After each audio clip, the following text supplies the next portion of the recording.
syifa, kalau ada di dalam dada kita, syifa itu kita nggak akan kenal lagi yang begitu. Itu menurut yang saya baca. Jadi syifa itu lebih tinggi daripada dawa. Ma wa nunazzilu minal Qur'an ma huwa syifaun wa rahmatun lil mu'minin. Tapi sayangnya apa? Tidak berlaku untuk orang-orang dolim. Udah dibacaan Quran ya begitu aja, begitu aja.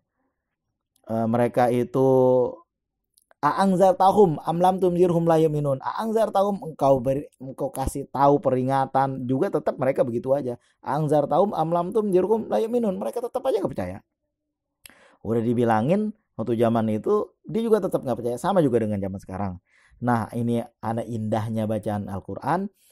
Tetapi mereka itu tahu baca Al-Quran itu bagus. Ada suatu apa ya istilahnya orang yang ahli banget syair di tanah Hijaz itu di zaman Rasulullah ada orang yang ahli syair. Ketika dia mendengarkan Al-Quran dibaca, lalu dia ditanya, apa menurut pendapatmu tentang Al-Quran? Apa kata dia? Saya ini ahli syair di tanah Hijaz ini. Semua syair saya tahu, jangankan syair manusia, syair jin aja saya tahu. Orang percaya omongan dia, memang dia ahli syair. Ketika ditanya apa pendapatmu tentang Al-Quran? Al-Quran itu bukan ucapan manusia, dia bilang. Al-Quran itu bukan, saya belum pernah ngedenger yang kayak begini, dia bilangnya. Ya, tapi tetap aja mereka mengingkari. Tapi tulisan Al-Quran, bacaan Al-Quran, rosam Quran, itu mereka tetap mau mendengarkan. Saking indahnya, buat mereka syairnya aja. Dulu pernah waktu itu ada di Allah berfirman di dalam Al-Quran tentang Al-Fil, tentang gajah, surat Al-Fil tentang gajah, tentang pasukan bergajah.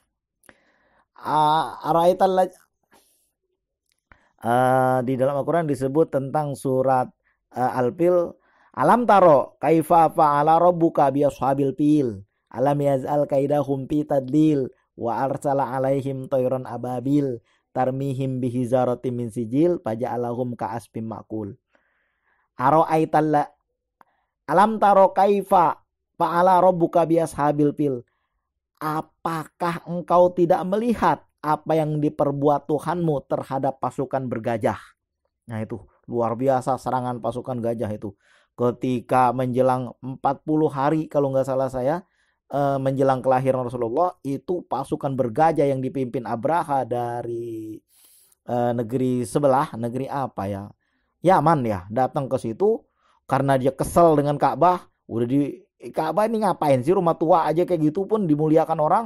Kan udah dari zaman Ibrahim. Nih, gua bikin suatu kuil, datang ke sini, kuil ini bagus dari emas. Ngapain ke Ka'bah? Ya orang tetap aja kagak mau. Tetap aja kuil dia itu dicuekin sama orang. Orang semua berduyun ke Ka'bah dan dia jadi kesel. Dia datang bersama pasukan gajah yang gede-gede. Itu gajahnya bukan gajah kecil kayak kita. Gajah-gajah di kebun binatang Ragunan kan gede. Pernah saya juga ngelihat itu gajah di kebun binatang Junegara di Malaysia. Gede. Tapi kagak segede gajah dia. Gajah dia itu gede bener. Ketika kita pergi ke Museum Purnabakti di Taman Mini, itu kita ada ngelihat gading gajah. Itu gadingnya aja panjangnya segitu. Panjang bener itu gading. Ada 2 meter, 3 meter lebihnya. Itu gajahnya semana. Di Ragunan aja gajah udah gede banget. Gadingnya cuma segitu. Ini gadingnya gede banget.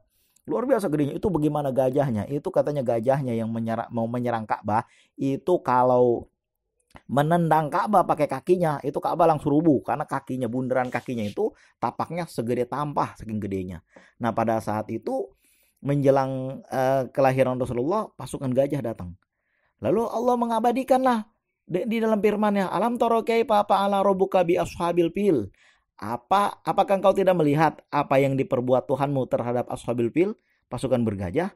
Itu kisah tentang ayat Quran tentang Al-Fil. Lalu dibikinlah sama orang Arab saingannya. Apa itu? Dibilang, ya dibda'u binta dibda'in. Wahai katak, anak seekor katak. Nah, dia bikin juga, dia pinter syairnya. Tapi apa gunanya? Dia bikin juga ayat tentang gajah juga. Dia bikin Al-Fil juga. Dia bikin Al-Fil. Kalau alam taro kaifa fa'ala rabbuka bi ashabil fil. Alam yaj'al kaidahum fi tadlil. Kalau dia bikin Al-Fil, gajah. Ma huwal fil, apa itu gajah? Batnuhu kabir, perutnya besar. Anpuhu tawil, belalainya panjang. Itu dibikin saingannya. Ya tapi kagak ada maknanya, orang pun pada kagak tahu. Kagak ada indah-indahnya itu. Beda dengan Al-Quran. Udah syairnya bagus, kemudian sejarahnya ada di dalam itu. Allah mengabadikannya dengan bahasa yang indah, dan seluruh tulisan Al-Quran asal berhubungan dan urusan suami istri mesti disampaikan dengan kalimat-kalimat majas, kalimat-kalimat indah, tidak langsung, tidak porno, tapi kalimat majas. Huna libasun lakum wa antum libasun lahuna. Kamu pakaian buat suami dan suami adalah pakaian buat istri, saling menutup.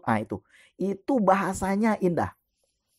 Uhila lakum lailatas yami ropasu ila nisaikum. Ditulis ropasu, bahasanya indah. Tidak langsung purgar. Nah, itu saking indahnya orang Arab juga tahu. Sehingga Abu Lahab, Abu Jahal juga dia kan tahu bahasa Al-Quran. Dia juga tahu, dia juga ngerti. Dia percaya. Dia mengerti, paham bahwa Al-Quran itu indah. Tapi saking dengkinya dia bilang kan, besok kita semua nih, jangan ada satupun yang mendengarkan apa yang dibaca Muhammad. Nanti kita kesihir, katanya. Itu sihir, kata dia kan. Nanti kita kesihir. Ya betul-betul semuanya. Jangan ada yang dengerin lagi. Nanti kita kesihir, jadi ngikutin dia bilangnya. Tapi lama-kelamaan, beberapa hari kemudian saking dia rindunya mendengar bacaan Quran, dia ngumpet-ngumpet, dia dengar malam-malam waktu Rasulullah membaca Quran. Waktu di Mekah. Abu Lahab ngumpet, dengerin diam-diam. Abu Jahal juga ngumpet diam-diam. Begitu besok lagi, sampai suatu malam mereka ketemu di situ. Padahal udah janji jangan dengerin Al-Quran lagi. Tapi mereka ketemu pada malam itu lagi ngumpet-ngumpet mau lagi ngedengerin Al-Quran. Hei, Mas Jahal, ngapain di sini? Mas Lahab, piye toh, kan sudah janji. Begitulah kalau kita zaman sekarang, kira-kira bahasanya. Cuman jangan ngomongnya pakai bahasa Arab. Mas Jahal ngapain di sini? Aduh, kowe ngapain? Kowe ngapain juga di sini, kira-kira gitu. Ya sama-sama ngumpet-ngumpet mau dengerin bacaan Al-Quran, saking indahnya. Wa nunazzilu minal Qur'an ma huwa syifaa'un wa rahmatun lil mu'minin. Tidaklah kami turunkan Al-Quran selain menjadi obat dan rahmat buat kaum muslimin. Maka dari itu pada bulan Ramadan ini, syahrul Ramadan allazi unzila fihil Qur'an. Pada bulan Ramadan ini kami turunkan Al-Quran. Wa nunazzilu minal Qur'an ma huwa syifaa'un wa rahmatun lil mu'minin. Syahrul Ramadan allazi unzila fihil Qur'an. Untuk apa Al-Quran itu kan? Hudal linnasi wa bayyinati minal huda wal furqan. Menjadi hudan, petunjuk, wa bayyinah, dan penjelas. Penjelas nih buat kita nih. Menjelasin cerita kisah-kisah zaman Nabi zaman dulu ada dalam Quran. Yang dulu itu orang-orang beriman percaya bahwa suatu Al-Quran itu diturunkan semuanya ada dalam Al-Quran. Bahkan itu ada suatu kisah seorang saya lupa di negara mana itu pernah terjadi kekeliruan terhadap dua bayi. Dua bayi itu keliru, yang mana orang tuanya kelupaan mereka. Waktu itu teknologinya mungkin belum sampai pada teknologi tes gen dan lama. Lalu ditanya kepada seorang dokter yang dia itu orang alim, orang Mesir. Ditanya sama kawannya dari negara, saya lupa, katanya negara Amerika atau saya lupa, katanya begini. Di dalam Al-Quran engkau bilang itu semua ada. Coba tolong, ini ada dua bayi yang ketuker, nggak tahu gimana cara bedainnya. Waktu itu mungkin belum ada teknologi tes gen. Jadi tolong dibedakan. Al-Quran kan tahu. Kemudian beliau tersenyum, Al-Quran akan menjawabnya. Yaitu apa? Bala qadirina ala an-nusawwiya bananah. Bahkan Allah mampu menyamakan antara ujung-ujung jari. Itulah yang setiap orang nih, walaupun kembar siam, identik kayak apapun, persis sama, tapi ada yang gak sama di antara mereka. Apa? Yaitu ujung jarinya, sidik jari. Gak sama tiap orang sidik jarinya. Maka dari situlah ketahuan bahwa sidik jari ini